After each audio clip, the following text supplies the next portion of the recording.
classroom. So I know that at the moment a lot of you guys are starting to get a little bit busier with schoolwork and homework, and some of you might even have exams coming up. So I thought that it would be the perfect timing to show you guys my study routine and hopefully give you guys some helpful tips that will help improve your study routine. So the first thing that I like to do as soon as I get home before I get stuck into any work is just get changed into something comfortable. Like I've got some tracksuit pants and a comfortable top on now, and I'll have a snack, and this just really helps to just clear my mind. You know, I've been at school all day working, and I just feel like you need a couple of moments just to really just relax before you get stuck into any work. And sometimes I even like to sneak in an episode of the current show I'm watching on Netflix. So when should you do your homework or your study? From personal experience, I find that it's much better just to get the work done straight away. You don't want to leave homework that you have for like the weekend or just other days during the week, because as the week goes on, you're going to get more homework and it's just going to pile up, and then you're going to get so stressed and overwhelmed. So it's just a lot better if you just get all the work that you know you have to get done in that night, because it's just really important that you're obviously using your time wisely, and trust me, it is a lot more relieving knowing that you don't have all this work hanging over your head. Something that I find really helpful is to make a list of all the work that I know I have to get done. I'll put the due dates next to it as well, and sometimes I even like to allocate a time period to do the work in. So for example, I might say I'll study for maths from 4 o'clock till 5 o'clock, and then another subject for 1 hour, and so on. This just sort of helps me to really just make sure I'm managing my time, especially if I know that I have a lot of work to get done in one night. And also it helps me to not get distracted, so I know that I have to focus on one subject because there's only like an allocated time period to do it in. I think another really important thing to do is to make sure that you're working in a clean and tidy environment. So this might be like your kitchen table and dining room table, but for me personally, it's my desk in my room. I really like to work here. I mean, I'm not gonna lie, there's probably a few things here that could distract me, but I'm usually pretty responsible with that. But I think it's just really important that you're working somewhere that doesn't have lots of distractions around you. I feel like when I'm working somewhere that's really clean and tidy, I tend to work, my mind seems to be like a lot clearer, and I'm working a lot more productively. Whereas, you know, if there's lots of distractions and my desk is messy, I'm more tempted to like try and clean that up and not focus on my schoolwork. So just make sure you're working somewhere that's nice and organized.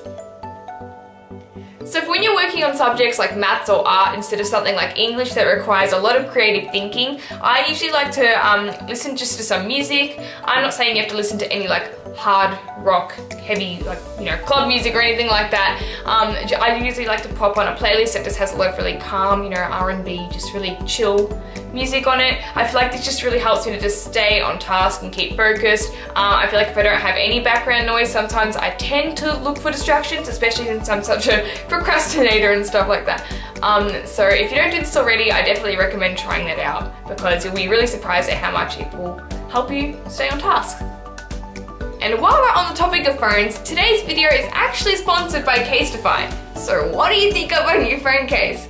I've been using Defy for some time now, and this is my latest phone case from Defy's new collection of drop-tested cases. The Ultra Impact phone case is both slim and protective, with its 2-layer construction of Chi-Tech, meaning that I can drop my phone from over 6 feet and know that it's going to be just fine. In fact, Defy has dared me to drop my phone, so let's put this military-grade drop protection to the test. Okay, so I'm ready to drop my phone now. As you can see, I have one of the Ultra Impact cases on. It's got all the bumpers on the corners. My phone is working, turning on and all that, so this is all real, not faking any of it.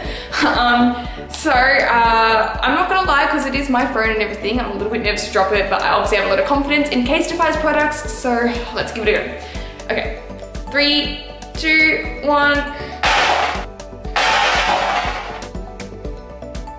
Oh god, that's really scary. Okay, so my phone does not appear to have any cracks in it. It's turning on perfectly, and my camera looks like it's in perfect condition, and even the phone case looks all good too. This is obviously a huge success. So if you're clumsy like I am, you'll definitely want to get one of these protective phone cases for your phone. Another thing that I love about these cases is that they come in so many colors and designs that can be matched to your personality and style. You can even add your name or initials to really customize them. These are the designs that I chose and I think they look super cute. I especially love this pink leather textured one which I customized and put my name on. How pretty does it look? I love how the light pink matches my style. These cases have an antimicrobial coating, meaning that it kills 99% of any bacteria, and they are also partially made of recycled plastic, so you can feel good about your phone case looking great. So if you want both personality and protection for your phone case, head to casetify.com/gracesroom today to get 20% off. Thanks again to Casetify for sponsoring this video.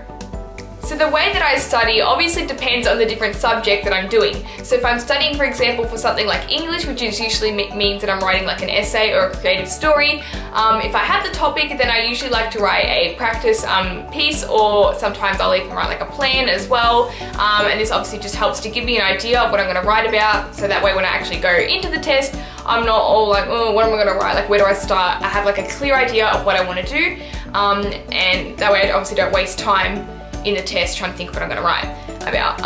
And if I don't have the topic, which obviously I always hate when that happens, I usually just, if it's based on like a novel or some particular text, I'll try to familiarize myself with all like the themes and the characters that we've like discussed in class, and obviously just try to really understand what they all mean. And teachers love quotes, so maybe try and collect some quotes as well, that might be helpful.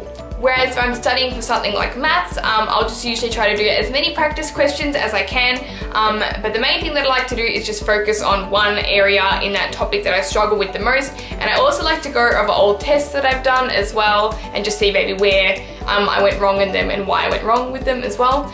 And then finally, for subjects like science, humanities, or even languages, like I'm doing Italian if you're wondering, I just usually, the main thing that I think is so important to do is just make cue cards, but like actually physically write them, don't just print them out. I think this is really important, obviously firstly because you're writing them out. I just feel like when you write things out, you usually tend to memorize them more rather than when you like type them up. And the good thing about having these cue cards is that you can get family members to test you later on with them as well. But if you want to take it that step further, you can always download apps like Quizlet and Education Perfect, so you can create quizzes and you can test yourself even further. So some final tips that I like to use in my study routine is to have a binder. This is mainly for like when I have exams in the middle of the year and at the end of the year. I think it's just really important just to sort of have like a binder with, I like to separate it into like different sections depending like on the subject as well. And I think it's just important to have something like this so you can sort of just keep tabs on everything that you need to like study for. You can have all your notes in there. I usually like to bring this to school like when I have like study periods, just to sort of just look over it. I've got everything in here, so binders are like really good. And it's also, you feel like really organized as well. I think another really important thing is to make sure that you have breaks while you're studying. I know I said obviously make sure you get your work done straight away, but do not work just for like 3 hours with no breaks. You're just gonna get so tired and like flustered and all that. You just need some time, even if it's just like 10 minutes just to go for like a walk, have maybe a really small snack or something, I don't know, just take breaks while you're working, because like I said, your mind's not gonna think like clearly. You'll be amazed how much like more fresh you feel, if that makes sense, when you just take a really short break and then get back to your work. Make sure you also have a water bottle next to you. It's really important to keep hydrated while you're working. Also, if you don't already, maybe make a study group with some people in your class, so that way if you have any questions while you're studying or you run into any problems, you can always fall back onto them and ask them a really quick question, and you can even help other people who might have some questions. And lastly, if you can, really make sure that you're getting into a study routine just like early on, especially for those of you that are starting high school this year. Really just make sure that you're starting to get into a really good working habit. Just, it's going to help you so much more later on in life, like, you know, when you get to like year 12, it's just really good that you're getting into a good study routine and have good habits when working. Okay, so I think that's pretty much all the study tips that I wanted to cover in this video, and that's also my study routine. Hopefully this is helpful to any of you guys that maybe need a little bit of help when it comes to studying and stuff like that. I hope you all enjoyed this video. Thanks again to Casetify for sponsoring this video. Don't forget to check out my Instagram at Grace's World Official, and I'll see you guys next time on Grace's Room. Good luck to any of you guys who have any exams or tests coming up. I'm sure you'll do amazing. Bye for now.